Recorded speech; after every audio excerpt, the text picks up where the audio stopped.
नमस्कार, स्वागत है आपका उत्तराखंड खबरनामा न्यूज़ में। जिला नैनीताल की कमान संभालने के बाद पहली बार रामनगर विधानसभा में सरकार की विभिन्न योजनाओं से चल रहे निर्माण कार्यों और आपदा की स्थितियों का निरीक्षण करने जिलाधिकारी वंदना रामनगर पहुंची। कोसी बैराज रामनगर का निरीक्षण करने के बाद संयुक्त चिकित्सालय रामनगर पीपी मोड़ पर जा धमकी, जहां जिलाधिकारी को हॉस्पिटल में भारी गंदगी दिखाई दी, जिस पर उन्होंने हॉस्पिटल के स्टाफ को जमकर फटकार लगाई। जल्दी सफाई पर विशेष ध्यान रखते हुए हॉस्पिटल में जिन सुविधाओं का अभाव है उनको पूर्ण करने के निर्देश दिए। उसके बाद जिलाधिकारी मालधन पहुंची। आरटीआई और सामुदायिक स्वास्थ्य केंद्र का निरीक्षण करने के बाद जिलाधिकारी सामुदायिक बारात घर पहुंची, जहां उन्होंने जनप्रतिनिधि सहित जनता से भी बातचीत की। जनता द्वारा बताया गया कि मालधन में जितनी विकास योजनाएं चल रही हैं वह समय पर पूरी नहीं हो पाई हैं।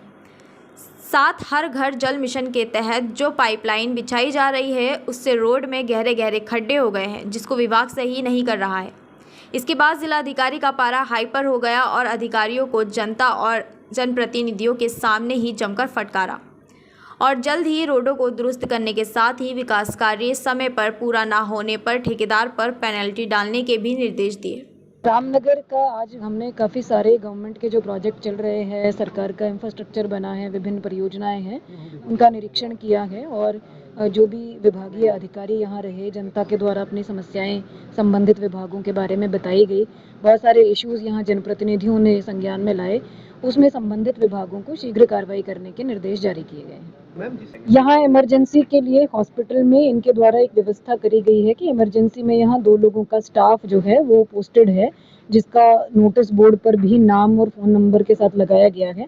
वो लोग इमरजेंसी में यहाँ सुविधाएं देंगे जो सुचारू हैं, वर्तमान में करी जाएंगी। इसके साथ ही यहाँ कुछ समस्याएं इस तरह की मिली हैं, जैसे ओपीडी बहुत कम है।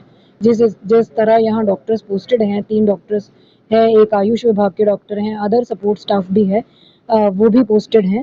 तो ओपीडी उस हिसाब से बहुत कम होना ये दर्शाता है कि बहुत ज़्यादा अच्छे तरीके से यहाँ पर व्यवस्थाएं नहीं करी जा रही हैं। पेशेंट को जो काउंसिल किया जाना चाहिए या प्रिवेंटिव हेल्थ केयर की सुविधाएं दी जानी चाहिए, उसके संबंध में स्वास्थ्य विभाग को निर्देश दिए हैं कि 1 माह में अपनी जो वर्तमान व्यवस्थाएं हैं उसमें सुधार लाएंगे।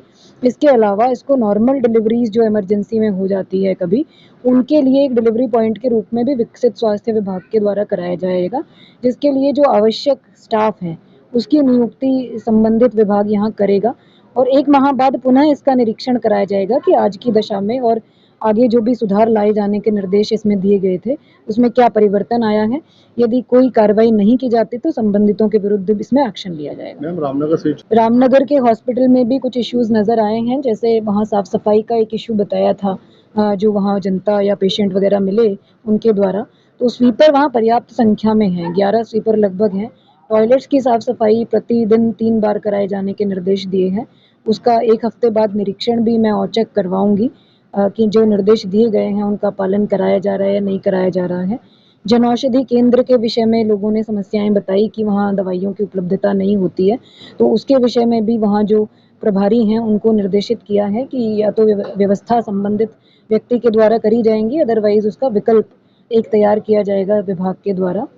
कुछ बिल पेमेंट्स के इश्यूज पीपीपी मोड में, क्योंकि ये चिकित्सालय चल रहा है तो उनके स्वास्थ्य विभाग के कुछ बिल पेमेंट के इश्यूज हैं, जिनके विषय में सीएमओ को निर्देशित किया है कि शासन स्तर पर कोऑर्डिनेट करके उसको क्लियर कराएंगे। इसके अलावा अन्य भी जो जन सुविधाएं हैं वो डेवलप करी जाएंगी संबंधित चिकित्सालय में। इसमें यहाँ का जो लोकल प्रशासन है, उप जिलाधिकारी हैं, तहसीलदार हैं, वो समय समय पर इस चिकित्सालय का निरीक्षण करते रहेंगे। इस प्रकार के निर्देश भी जारी किए हैं। मैडम, अभी बिजली विभाग के द्वारा ये अवगत कराया गया है कि वर्तमान में मानसून सीजन में जो कटौती अभी हो रही है वो लोकल स्तर की समस्या नहीं है इसमें, क्योंकि जनरेशन प्लांट्स में बहुत प्रभावित हुआ है सिल्ट आने की वजह से और पानी का जल स्तर वगैरह बढ़ने की वजह से, तो वो पूरे प्रदेश में जो मांग के सापेक्ष आपूर्ति का इशू है वो हुआ है, जिसके कारण कुछ क्षेत्रों को मुख्यालय के स्तर पे रोस्टरिंग करी जा रही है कटौती के लिए। उसी में संबंधित विभाग जो है अपने हमारे जनपद के अंतर्गत भी विभिन्न क्षेत्रों में कटौती कर रहा है। तो ये मानसून में जैसे ही जनरेशन सुचारू हो जाता है बाद में, तो ये इशू रिजॉल्व हो जाएगा। इसमें लोकल स्तर की भी कुछ समस्याएं होती हैं, जैसे लाइन लॉस होता है या पोल कई बार गिर जाते हैं, लाइनें जो है क्षतिग्रस्त हो जाती हैं, बिजली चोरी की वजह से भी मांग और आपूर्ति का बैलेंस गड़बड़ होता है। तो विभाग को हमने निर्देशित किया है कि इस तरह के जो लोकल स्तर के गैप्स हैं उनको अपने स्तर से समय से पूर्ण करेंगे और जो मुख्यालय स्तर का इशू है वो मानसून का जैसे ही सभी जगह का रिजॉल्व होता है उसी के साथ हमारे जनपद का भी रिजॉल्व होगा।